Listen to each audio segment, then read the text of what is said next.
What jumps out at you in this whole thing? To me, it's the destruction of the cell phone, although Tom Brady says otherwise. What jumps out at you? A couple of things. First, 20-page decision, very well reasoned, goes into all the evidence at the hearing and from this entire process.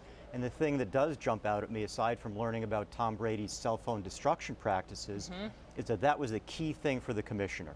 That Tom Brady was not forthcoming in turning over his cell phone records, and in fact destroyed his cell phone the very day he was interviewed by investigators. That, to me, was the key thing in this decision.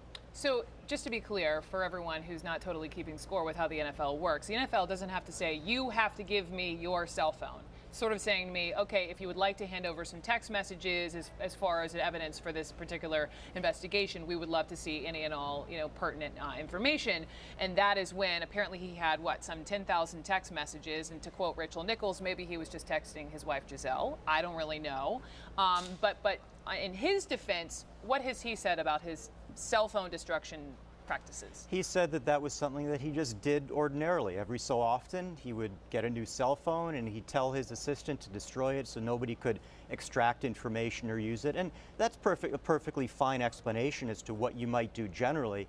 But the fact that he instructed his assistant to destroy the cell phone the very day that he was interviewed, that clearly is what struck Roger Goodell as being very unusual and really, in his mind, demonstrated that there was some type of obstruction of this process and that Tom Brady was not giving the evidence that was relevant to it. Roger Goodell, an incredibly powerful man, the commissioner here of this league, and then you have the darling of, much would say, of the NFL, this superstar quarterback Tom Brady. It was Goodell who was actually, he could have recused himself, but he oversaw this entire process.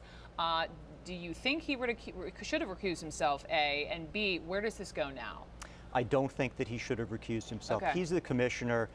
This is the power that he has under the collective bargaining agreement. He has to exercise it. That's what a commissioner does.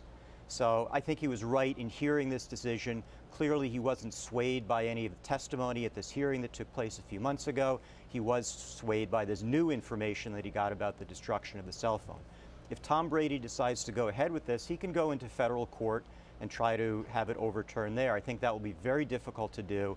The fundamental question for him and his team is whether now is the time to say, although I disagree with the commissioner's findings, I'm willing to accept this penalty, or whether he wants to go to the next step, go to federal court, put his reputation on the line further, and potentially lose again.